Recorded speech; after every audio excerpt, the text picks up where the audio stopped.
Hi guys, for today's video, mag-makeup ang mga bored people. So, ani ang bare face.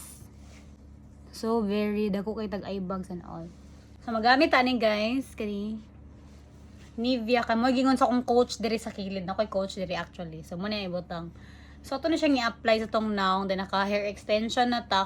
Okay, manananaw ni. Dugay kay na mawala yung moisture mo. Okay, apil na sa liong. Sudpud kayo na nga, mobile tripping sa itong amo diri. Dugay kay na kuan.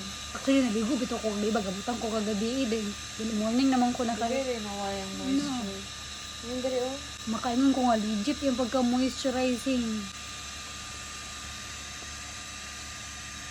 Grabe na kung effort noon. Electric pa lang si madam. Bahinan, gito ka sa kong sweldo, gito ng Facebook. Ano sa ilong? O ganay. Okay? Pero siya. So, update lang guys. Imo din na siyang ipaano. Magiingon sa akong coach. Ano daw? Excuse na nga mga eye bags no, kasi gigitag kabilar.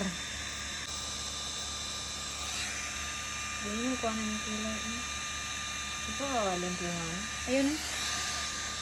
Pangit lang kay kagkulay. Hindi bash. Kuya ko nga may ka-artist yung bash. Kani may ko ano yung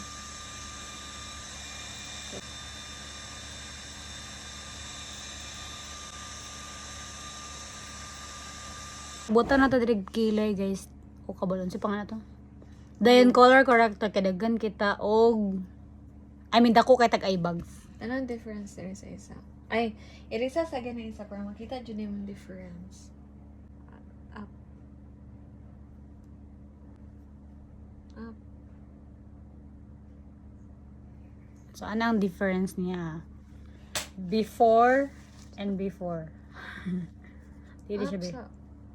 Dili siya before and after. Ano ang pikas ang difference niya kung wala? Up.